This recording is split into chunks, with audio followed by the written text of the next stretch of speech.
television.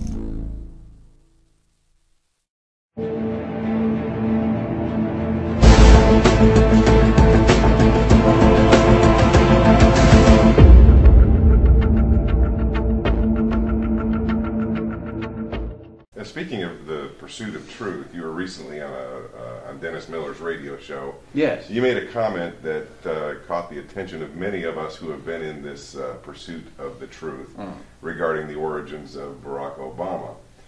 You specifically told Dennis that you believed he should take this issue quite seriously. And why do you believe it is that he should take it quite seriously? First of all, I have no idea where Barack Obama was born. And so in that sense, I am not a birther as it is defined. I have no idea where he was born. I've seen enormous numbers of bogus Kenyan birth certificates, for instance. But I have every good reason to believe that none of those that I've seen comes anywhere close to being a true document. What is very plain, though, is that the purported Hawaiian birth certificate that is on the White House website and has been there since last May is manifestly in your face bogus. And that disturbs me, because within 24 hours of that being posted up and of Obama standing up in a press conference and saying, we have put up this birth certificate, he lent his own authority to it. Zitty teenagers who understand these calculating engines, or computers as I believe they are called, had exposed what had been done. They had gone into a program called Adobe Illustrator, which is able to disaggregate an image into different layers, showing how it was created. And what should have been a single scan distributed at random over the different layers so as to compose the picture had clearly been compiled from several different scans where, for instance, the 3 date stamps and the registrar's stamp did not appear scattered among the layers as they would have done just like everything else on the document if it had been legitimately scanned, but instead were on individual layers each of their own and could therefore be picked up and moved around the document.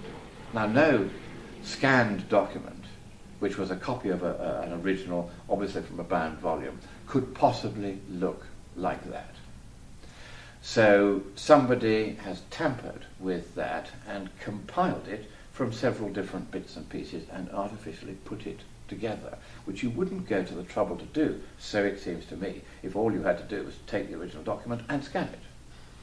So I can't understand why that was done. And what one can say, and one can say for certain, as Sheriff Arpaio here in Maricopa County, Arizona, has indeed said, is that this is a bogus document. It is a forged document. It is a document appearing on a federal website in furtherance of the future candidature and indeed existing presidency of your highest officer of state. This is no small matter. And the sheriff, whom I had the honour of meeting yesterday, and what a splendid character he is as baffled as everyone is that your news media, your champions of freedom and the American way, have virtually nothing to say about the fact that their chief executive has put up on his website, White House website, a document that is plainly forged. And that is the conclusion of the investigative team that I had the pleasure of meeting yesterday. They explained how they've done what they've done. They'd had experts from all over the country looking at this, all of it at no expense to the taxpayer, because this is a cold case posse. The sheriff didn't feel that he could allocate the resources of the state to that. In my view, given the seriousness of what's been done, I think he should be allocating taxpayers' resources to this. This is clearly a matter of interest to every single United States citizen. Your Constitution, as best I understand it, plainly provides that in order to be President of the United States, you have to be a natural-born citizen. Well, now the rules appear to be changed. All you have to be is, whether you're a natural-born citizen or not, as long as you can produce a manifestly forged birth certificate from the state of Hawaii, you can stand. I mean, you might as well run me for president, and I'd probably get more votes than Obama if I did. Only the difference would be that I would admit that my Hawaiian forged birth certificate was forged, whereas he somehow isn't admitting that. Well, what correlation can you draw between the entity that you've been up against with the global warming battle and those that we have been fighting in this pursuit of the truth of Barack Obama's origins? And not only the correlations of the entity itself, but what tactics do they use to silence you and us? There's clearly a link in that the president is very much from the hard left. I never thought to see such a man elected to office in the United States. When I gave a press conference at the Willard Hotel shortly after he was elected, I described him quite openly as a communist. His background, his history, what he said during the campaign makes it quite plain that that is what he is. He may not carry a card saying, I'm a Marxist, but it's very difficult to tell the difference between him and a Marxist when you look at his policies, you look at what he's done, and you look at what he's said, and you look at who he appointed to various offices. The name Van Jones springs to mind, for instance. And the doyen of the press corps called me on one side, John Gizzi of Human Affairs, and he said, oh boy, we don't use the word communist. It has connotations here and McCarthyism and all that. We try to tone it down a little.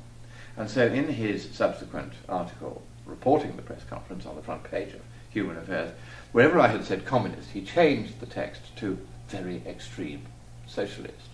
I thought that was very endearing, particularly because 6 months later he himself was openly describing Obama in his column as a communist. So I think there is a general agreement that Obama is about as far to the left as you can go without being Fidel Castro. He's very extreme.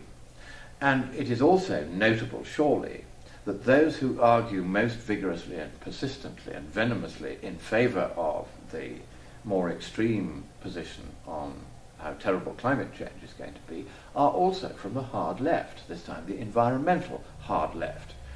My late friend Eric Ellington, one of the founders of Greenpeace, used to say that he had to leave Greenpeace, as many of his fellow founders did a few years after it was founded, because the Marxists came in and took it over. And because the original founders of Greenpeace, like him, were completely non-political, they didn't know how to fend this off, and the organisation was taken over and has been redirected ever since towards matters which have nothing to do with the environment, except as an excuse for introducing avowedly Marxist policies. So clearly you have the hard left in the White House, you have the hard left pursuing the so-called green agenda, which is really the red agenda. And the connection between the two is therefore very strong, and the methods that they use to try to shut down dissent are the same.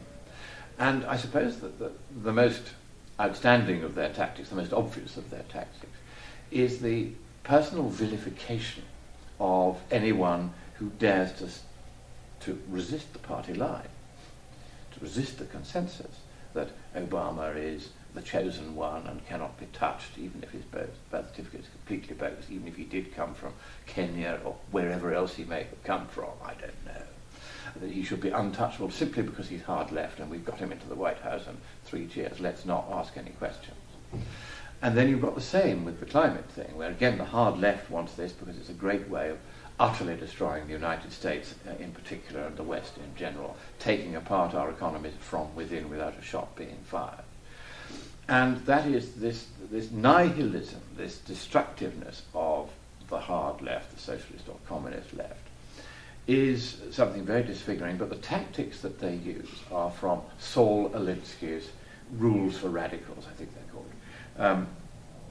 And one of these rules, not the least of them, is that the capitalists have all the best arguments and are very sophisticated in debate because they know the facts and they tend to be right. So the only way to stop them is to attack them personally and go on and on and on doing so until their reputations are in tatters and nobody, even on their own side, feels comfortable listening to them again.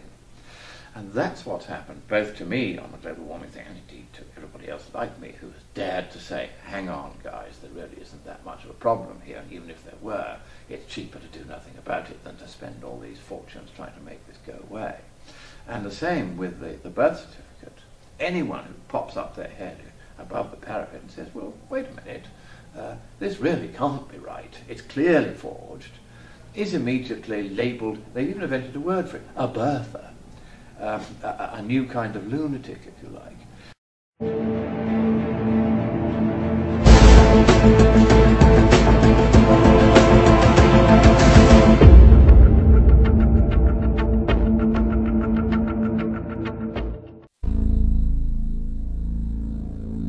The television